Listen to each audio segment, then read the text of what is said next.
interested in getting this man, if you're in the Houston, Texas area, on January 29th over at Infinity Cards in Sugar Land, Texas, they will be having an event called Clash of Nations. This is actually the third one. Clash of Nations is a nation-based event where each tournament is based off one of the nations of Cardfight Vanguard. So the first one was Keter Sanctuary, the second one was Dark States. So we're going into the third one, and it is for Lyrical Monasterio. So if you guys are interested, please come on out, show your support, show your love, and maybe you can meet some of the Team Head members in person there. They're usually always there. I know for sure I will be there, Taisho. And our editors, Calvin, hopefully will be there as well. The Paradox Twins, Salt, Pepper, everyone on the team, everyone. So please make it out if you can. All right, guys, take care. This is only the beginning. Hello everyone, what is going on? My name is Kevin, aka the Paradox Twins from Team Ham, and I'm reaching out to you today to post my Megacolony Premium Deck Profile. So there's been a lot of people talking online about the different deck builds. Megacolony has a lot of different styles that you can build into, and a lot of people are wondering how they build it and why you would build it certain ways. I'm a long-term Megacolony player. This mat you see here is actually earned by a Megacolony deck of mine all those years ago, and I decided to break into one of them today, this one in particular. First, I choose the VR starter because I need the quick shield. You should also need the quick shield because this will help in certain matchups like Nubatama, and also there's a grade 1 I'm running that needs this card as well.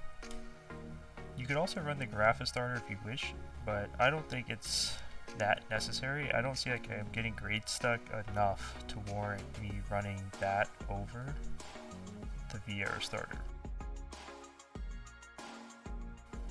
4 copies of our new heal because we need the grade 3, it's searchable, and then the defensive skills here are nice against early game pressure or damage negating for that other skill down here, so really good. 30k shield, nice. Alright, here's the first questionable choice y'all probably have, which is over the OT. I run 3 copies of the Draw PG, 4 copies of the Stride Fodder crit, and then 3 copies of the Soul Charging crit that gives it.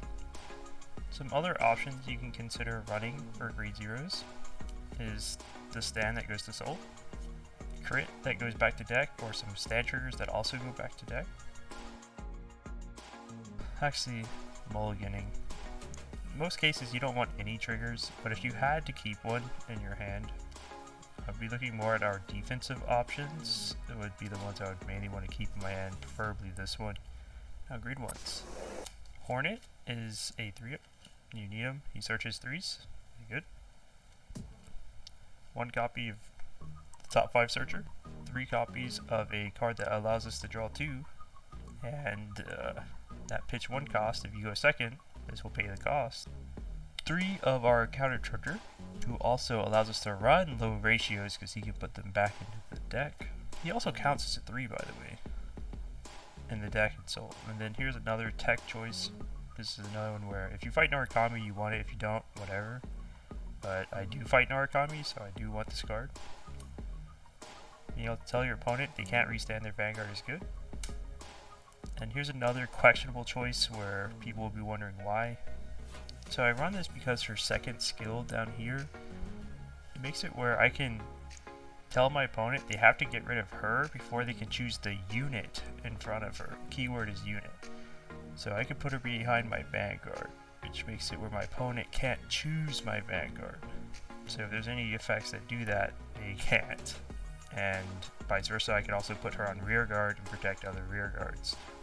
Her other skill is actually useful too, because we have a lot of choose a column skills. We pick a lane and then anything in that column can't be restood or whatever, and she allows me to work with it. Some other grade 1 options to consider is this that says no restanding rear guards in that column. Once again, another reason on why a card like this is useful, being able to move him around. Draw a card, get gifts, guard restriction, grade 1 PGs if you wish, countercharging empowered. When it comes to Mulligan, I would not keep these cards in my hand. You mainly want him, and if you can't get him, these are your backups. Grade 2s. This allows you to call 2 from the drop that are grade 2 or less, and give them intercept and intercept for the back row. So it's really interesting being able to make a more defensive turn happen and remake your board. Best grade 2 in the deck. As a 4, he draws you a card, he gains power, no intercepting in that column, and they can't rearrange their rear guards in that column. Once again, Urgula can move him around. And then Shadowcloak, which is another really key piece. It allows you to put your orders into your drop zone. Unfortunately, we can't use his other skill. That would be funny if we could. When it comes to mulliganing, you want to keep these 2 in your hand if possible. If not, it's not the end of the world, but preferably you want him to ride, him to call the rear, and you don't want this. Send your order back. Now some other tech options you can choose in Megacolony for grade 2s.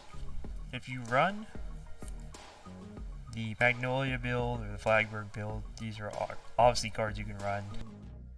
No intercepting, grade 3 searcher, counter charger, draw a card, or cradle, 12k hard bodies, or unlock cards. These are all decent choices for grade 2s. Now let's move on to your 3s. For grade 3s, your main grade 3, this is the card you mulligan for. The rest you don't really care for as much. You just mainly want him. He allows you to use orders for free, and persona riding works. You keep the +10 regardless. Best order in the deck. Being able to draw 3 cards and give 3 units +10 is good. This is my answer to Link Joker.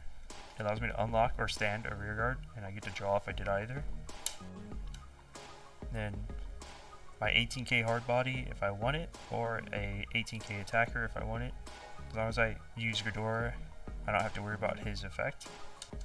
My restanding card, this allows me to restand another rear guard, he gets +10. But if I don't want to pay his cost, I can use this one instead, who is free. His other effect isn't as important, but if it happens, if I can afford it, I may do it. Don't know, depends.